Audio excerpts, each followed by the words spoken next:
Hi everyone, welcome back. This is season 2 of On Location with Zara, brought to you with the support of TELUS STORYHIVE.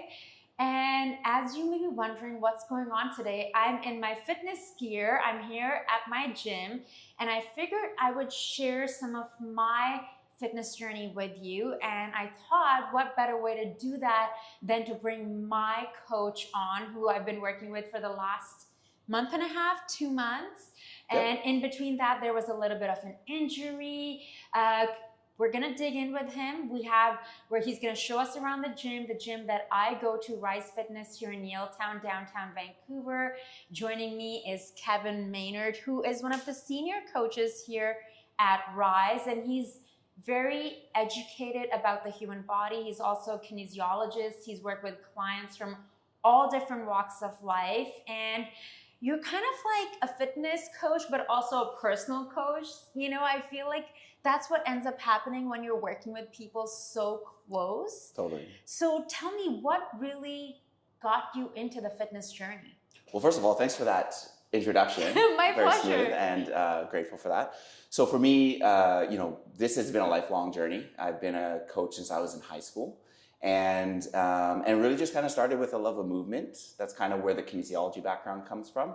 So that's kind of a quick and dirty on how it started. I was very much into coaching as a young athlete, and then over time just kept going, and that led into more of the types of people that I work with now. I work with some athletes still, but primarily I like working with busy folks like yourself who have a lot going on, to where we can like really help you get back to your normal. Now, one of the things that I found very interesting working with you, Kevin, is the fact that, you know, I've gone to so many different gyms, and I'm so grateful to have the opportunity to learn from so many different people, is how you were able to notice the areas in my body that you're like, okay, you know what, we're gonna bring everything back a little bit, and we're actually going to work on your mobility. Because you can push your body, but then if your hips aren't working properly, if your gait isn't proper, like for someone like me, I noticed that was happening because of my ankle sprain. And I love the fact that you were able to notice it, and you're like, Zara, wait a second, we need to actually take baby steps, and we're gonna go backwards a little bit, and we're going to crawl. And that is not a negative thing, but I was so grateful. I was like, oh my God. Like, so tell me about that. Let's talk a bit about mobility. I think that was something I really wanted to share with my audience today. Yeah, so I think it's something that gets forgotten quickly because, and rightfully so, we get busy. A lot of the people I see here at Rize are in some type of leadership role, hustling. We've got a lot of nurses coming in, a lot of people in upper management and C-suite, and it's a lot of sitting, and it's a lot of long hours. You know, the journey that we're on is going to be always evolving, and the mobility piece is huge, and we just need to continue to help you to keep those pieces in place. When things get busy, we always know like what to return to. And when we're seeing, like, for example, an RDL, that's a movement that's like very unnatural. It's a hip hinge, but it's something that like you're never gonna like pick up your laundry that way. But it's the same pattern as picking up your laundry. So most of the stuff that we're doing in a gym environment is putting your body either at an advantage or a disadvantage. An RDL is kind of putting your low back at a little bit of a disadvantage, so we can target your hamstrings. And that's why that movement can tend to be problematic for people. It's because if the hamstrings are tight, then the lower back is going to overcompensate. And what usually ends up happening with an RDL, and why that move can be problematic, is people round their back, and then they don't feel the hamstrings because they rounded their back, they lost tension, and B, their back's not going to feel very good suddenly lifting a bunch of weight. And so I say all that to kind of bring the point to, a lot of what we're doing here is supposed to help real life, but it's going to feel unnatural in the beginning and in the process of doing the movements, because they're not normal movement patterns, but they are the big movement patterns of life. Can you share with me a little bit of the Rize philosophy? Like, what is, because I've been to many gyms, without saying any names, like from super luxury to like, you know, intense classes. Like we have this amazing opportunity to have in walking distance in downtown Vancouver so many amazing gyms. Yeah, so on the philosophy piece, our approach is to optimize your health so you can really like maximize your life. And so what that means is there's a consistency of methodology amongst all the coaches.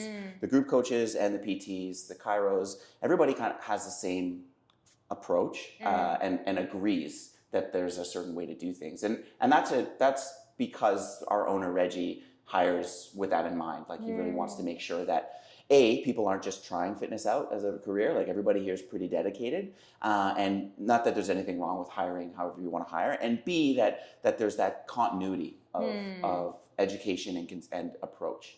And so that's what I think people feel when they're in the moment of the session, and why we feel different is because of that continuity. Like for example, you won't have a coach doing one style that's completely different than another style. Like you can work with me and work with Reggie, or work with Reggie and work with another coach and experience the same session. Even though maybe the coach follows the same program, even if they went off program, you'd still experience tempo being really, really focused here, rest intervals being very organized and tight. And that's one of the things that I like working here, but that's also, when you look at our Google reviews, those are also the things that people tell us. And so it's kind of nice to have the professional experience, but then also the client experience is very consistent as well. And so our philosophy is to optimize your health by maximizing your performance, and we do that through that consistent methodology. One of the things I think that's important is that, you know, it's an approachable space, and it's something that that's why we kept the group classes smaller. Like I think our group classes cap at 12, maybe 15, and that's on purpose. It's partially space, but it's also because we want it to feel like you can get coached in the hour, and that you're not just kind of left doing a move that you don't know. And so that's something that we pride ourselves on not happening, where people leave either with that feeling of like motivation, especially with like Noah, you feel that with him, but also feeling like, okay, my form's improving. And that's not small. When your form is improving, that means that you're taking the right necessary next step to see the transformation that you might be coming in for, whether it's strength or visual or whatever it is, right? And so you're always going to leave feeling good, but we're going to make sure that the invisible gains are there, where you're starting to feel your progress and you're starting to see it show up over time. And so that's something that I think is really important. And then, most of the coaches, former athletes, everybody performed at a pretty high level. We have former professional ballerina, figure athletes, and then a bunch of football players and other sport athletes. So I think that lends itself to the leadership qualities here. Completely, and I think it just makes it so much like the next level, because like, yes, you can do like an online fitness thing and this and whatever, not like knocking that down at all. Because to make fitness accessible to people, and different people are going to feel called and connected with, you know, we always different space and time. Like I still like to do my bar classes and my Pilates, my hiking and stuff. And when I'm coming here, I'm getting something else. And I notice it's so much more like technical. Like I'm just learning. Like I feel like being educated more on my body. And because when I work out on my own, I think I continue to do the same things. And then only those areas keep getting stronger. And I'm not even looking at my blind spot, not looking at the weak points, versus when I'm coming here, I'm like I did this class, the booty lab, the other day. No joke. My legs were shaking, but in the best way. Because I know I'm getting strong. Like I didn't realize I am so weak in this area. I'm now getting strong. Yeah, you're pretty strong already, and you're going to the next. You're leveling up, right? And Booty Lab is unique in its approach and the way it's set up, because the classes are smaller, we can use hip thrusts with multiple people at once, and the coach can watch everybody and load the bars, and there's so many aspects to running a class like that. Like the hip thrusts and RDLs, like I would be afraid of just doing them by myself at home. And one of the things that went through my mind today, because it was the third that I've done now, like the Booty Lab. And I was like, eventually I'll be able to do these things on my own, but it's so nice to have that environment that you're doing it. And the other day when I was you're in with like all women, and it's kind of, it's a vibe. Yeah. It's a vibe when the ladies come in and everybody's like leveling up and noticing new weights going up, and people also meeting each other too. It's quite nice here, where, like you said, it's a familiar space. That's something that's kind of a nice accident, but it's been happening more and more. And so, yeah, like we definitely pride ourselves on our approach from a reps and sets perspective. Like that stuff I think is different than what I've seen across the city. And there's, again, like you said, there's no knock. Everybody's taking their own approach. Yeah. But our version of cardio is through the weights versus through the jumping and stuff like that. And nothing wrong with it, but personally, like I think just where I'm at 42, I realized that works for me better. Right. I want the most bang for my buck. Yeah. And I noticed like when I'm doing a lot of cardio and that kind of stuff, like I want to like consume a lot more carbs too. Versus I feel like, so my grandmother, she's passed away now, but she had arthritis and osteoporosis. And it's like, so for me, I want to make sure that I'm strengthening. I'd love to hear a little bit of your own personal passion and what do you get out of it? Right. So a couple stories there, not long stories. When I was... We love long stories. Oh, really? Yeah. So growing, so for me, like when I was little, there was just a lot of grown-ups who were going through challenges. And so I saw how as people, like I use the word struggled, but as people overcame difficulties, I saw that led to better things for them. So for example, like my, when I was really small, my martial arts instructor had like a lot of physical challenges. There's been a lot of parallels in my life with people overcoming physical challenge and things working out better in their life. And so like I saw that at a young age and I was like, oh, like if you just keep trying hard, good things happen. And that was the case for me. Sometimes bad things happen too. When I was in college, I had one of my captains pass away with a fight with leukemia, but watching how he showed up to work out, still showed up to practice, even though he probably went to the hospital later that day and ended up losing his life to that illness, I saw how the consistency with the things in the fitness space were what gave both my martial arts instructor and then later one of my captains in football the kind of like, maybe it was community, maybe it was something else, but there was a lot of like parallels to like that being necessary, even though things were going really bad. And I think for me, like when I think of, and this is getting a little deep, but like life's gonna go bad for all of us at some point. And this may not be a fitness point, but like being able to push through that in some way. I believe that a consistent fitness practice or going to the gym or finding something that works in order to use your body, I think that for me, that's why I like to do this, because I know bad things are going to happen and you need to be strong in order to overcome them. And I believe that fitness helps you overcome more things in life. But I use a blank slate. I use a broad stroke with fitness. I think it's a cure-all. Not everybody thinks that, but for me and the examples I've seen in my life, that's been the case. So I hope that makes sense. But no, it completely makes sense. Yeah. Like for someone like me, like under the whole mind-body connection, and I feel like especially like even though obviously it's something I've always been aware of, like teaching yoga and what even drew me to yoga, and like I'm not teaching at the moment, but when I move my body, which can be something as simple as walking, and if I'm not a good state of being, and sometimes like it could be pouring outside,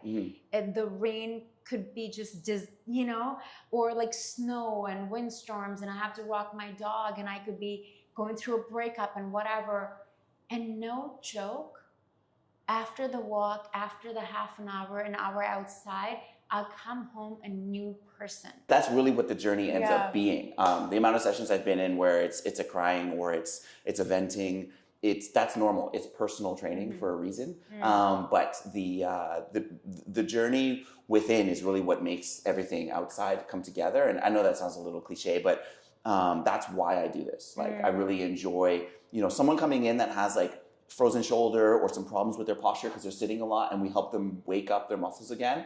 And like you literally get a boost from just improving your posture. And I know everybody at home just sat up with us. But that kind of stuff, it's not small. Sleep is not small. Crying is not small. All those pieces that help you to feel strong again is really why I do this. It's really, really important to be able to get that piece that you need. And literally like that's what the self-care is. It's not a vacation. It's those moments where you're by yourself and you're letting yourself cry, or you're showing up to the workout and you're letting the weights be heavy that day, but you know you're going to show up again tomorrow. That's self-care. That it's not some retreat. Like you guys are actually coaching because you're taking those people's like energies, you know what I mean? Like anything could be, someone could be going through divorce and whatever, like the happiest times, the lowest times, and they're coming to you and you're like, okay, like we're gonna work on this. So how do you keep yourself like, I guess this could be advice for perhaps coaches or new coaches out there. How do you keep things fresh? That's a good question. It's something that the coaches talk about here all the time, where like you need to change your environment. Or we're lucky here. There's so many good rep set schemes here that we can draw from to keep things like, there's probably like 3 years of every month. There's over 36 programs that I could do for the next 3 years. I could do a different program every month here that I'd have if I wanted to lift weights the whole time, right? But for me, and I think for a lot of the coaches, like changing environments, some of us run, some of us don't. I think of a change of environment, community is important, being able to see people that you want to talk to and you know, people who are genuinely happy for you, like finding those people like you talked about, that usually happens in the group environment. I think that that's huge. There are a lot of women who come to this gym and obviously they're getting the right training, they're loving the classes, they're feeling comfortable coming here. And I see that, like, you know, like even for me, it's like sometimes coming here is like therapy. How do you see the philosophy at Rize different than anywhere else that you have worked? Yeah, so great question. And I think that the main thing, a lot of people, men, women, don't want to do it wrong. So they don't want to hurt themselves and they don't want to look like they're doing it wrong, right? Especially in a group environment. And when they're by themselves, they don't want to hurt themselves. And so I think that that's the thing that people are getting here, and they're hearing it from their friends. That's at least what people tell me, is when I see a new face here, I like to ask questions. I'm, you know, hopefully not intruding, but hey, how'd you hear about us? And it's usually my friend, or it's usually a Google review that someone read, and it's something related to the experience of feeling like their form was being focused on, and then all the good things that come with that followed, right? It's the strength, the tone, the whatever you want, right? And so I think that that's the main thing, is all the coaches really take it personally to be able to, and so does every coach, I think, for the most part, but our coaches aren't trying fitness out. Like some of us have mortgage and kids, we're all over 30 for the most part. This isn't like a thing we're trying, and we're not focused on like likes and clicks and stuff like that. So for the most part, the coaches here are like dedicated to the clients and the craft. And I think that consistency's, I don't know about every space, but we really take a lot of pride in that here. What advice would you give to someone who's perhaps watching this now or will watch it later, and you know, they feel stuck when it comes to their fitness journey or their health? A couple things. I would say like shrink it.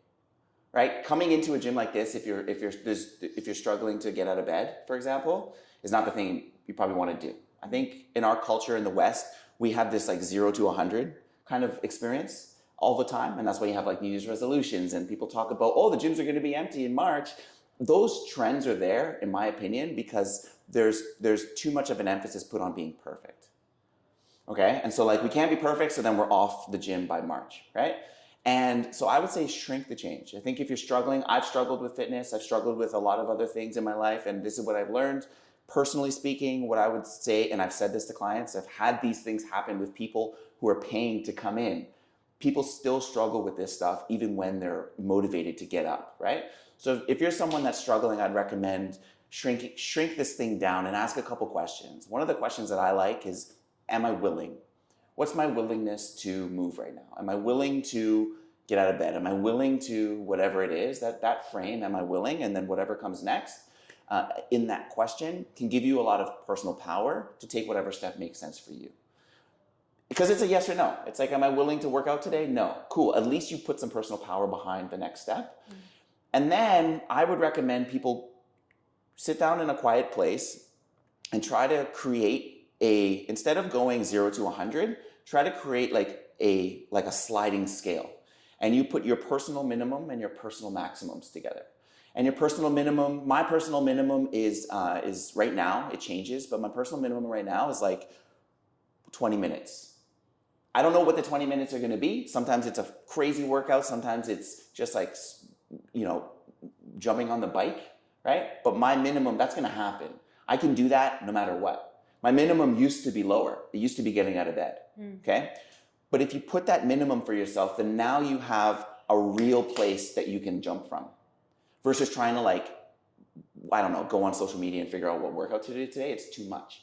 So you set your personal minimum, and then the maximum can be whatever. The maximum's fun. The maximum's a thing that I think, like, you know, it's a class or it's whatever. But I think I would really recommend for anybody who's really struggling there's a willingness question, is an inner honesty thing, and then there's the personal minimums and maximums. That's how I structure it with my clients when they struggle, especially around food. Is like, what are the things that we can negotiate together that you're going to tell me is your minimum? What are you going to do on a daily? And the frame needs to work within your life. It really needs to be your frame, not someone else's, because we're really good at doing whatever we want. Also, what I'm hearing underneath what you're saying is empathy. And I want to talk a little bit about food and supplements, if you don't mind, because I know we personally haven't really had a chance when Kevin's been coaching me to talk about that, because we've just been working on my mobility and sometimes I'm like, am I an elderly lady? But like, it's like, you know, one thing goes off and then boom. And why did I know why I even ended up injuring myself? My energy was frantic. I was doing too many things at once. I was on my phone. I'm not even sure if I told you, I missed 2 steps. I was on Instagram. Yikes. And my foot went all the way back. And I was like, you Ouch. know, and I was like, hey, I do yoga. It'll be okay. Mind over matter. And I went to set and they were like, you got to go home. You can't work like this. Yeah. But so I would like to talk a little bit about, you know, as we, especially for women, but I think it obviously exists for men as well, you know, doing that self-care and being nice and gentle to ourselves and our minds while we're on this fitness journey. Because I'll be honest, I've shared about this on camera before. I've struggled with this. Like the idea of like, what size pants am I wearing? You know, like what are my measurements? Like how much do I weigh? And I remember last time I was in, you were like, we don't even need to weigh if you don't want to. Yeah. And that was such a like, because we're working on a different level. Yeah, and I think levels is a really good frame for what I would say in that space where it's so complicated and messy out there in the fitness industry. You're going to get pulled in every direction. And the main things around food and, you know, what sounds like self-acceptance and this process of changing so that you get that result, right? Fitness, I think like most things, in the beginning, everything works, right? That's why those Victoria's Secret models get where they get, because it worked for them, right? And there's reasons why environmentally there's pressure that's going to be there that might not be there for me. Like say, I'll keep a male example. Like say I want to do a figure competition and I'm comparing myself to the men that I see on stage. I know they take steroids. I know some of them don't, right? But all that's in my brain and I'm stressed that I can't do it. Well, I have to look at my life individually. And so these things get more complicated before they get simple. And I think a big piece of it is people wanting the simple without getting the complicated. And it's like, no, you have to go through the research for yourself. And as like I could help you with that, right? But even with a coach, there's like 6 approaches we could take to get to the same goal. But which one works for you? They all work. Intermittent fasting, tracking calories, not tracking calories, you know, just increasing your total. There's so many ways we could approach this, but which one are you going to do? Stress. Guys, if you're stressed out, you can't do it. The stress hormone, when you're stressed and you're not seeing progress, your body is working. Your body's supposed to break down muscle to make carbohydrates when you're stressed. It works. So if you see your muscle going down, but you're lifting weights and you see like you're trying, but you're not seeing progress, but then you also see that like you've got a deadline this month and like maybe your sales goals aren't where they should be or whatever stresses you might have. If those stresses for you are higher than they usually are and you're not seeing progress, it's probably a stress issue. And that's not nothing. That is huge. So is sleep. So is like a lot of like calming aspects of life. The body needs that in order to let go of the weight. Otherwise it's going to hold it because it thinks it needs it for calories. Yeah, Makes sense? and that's such an important point. Any lasting words of wisdom for anyone watching at home, that what they can do today to implement that self-care, to help improve their health today, to take charge of their health and fitness. And part of that health is the mental health, because they go hand in hand. Yep. The physical part and the mental health, they go hand in hand. This is just what I do, take it or leave it. You could sit in your chair, edge of your bed, wherever you want to be. And you just ask, you got to be alone, and you ask honestly, like, what would I do? What could I do? What could I do? There's a lot of things I could do that I would do to move X forward or to get going today. And you'll get an answer. You'll get an answer. If you ask that question honestly, you'll get an answer. It might not be the answer you want, but that would be the next step, I think, is because that's a big willingness piece, is what could I do that I would do today? And maybe it's going back to sleep. Maybe I don't know what it would be, but that's what I'd recommend. Yeah, and come check us out at Rize Fitness. All the answers are here as well. If you want to meet me, we could talk about anything you want. And hopefully we'll see Zara again soon. This was lovely. Thank you. Yeah, thank you. Yeah, thank you so much. Awesome. I know we went in deep, and thank you so much, Kevin. And I will share their information. So if you guys want to follow them on social media or check out some of their classes, and they have some incredible trainers. Thank you. Appreciate it. Awesome. Thank you. Thank you. Bye, guys.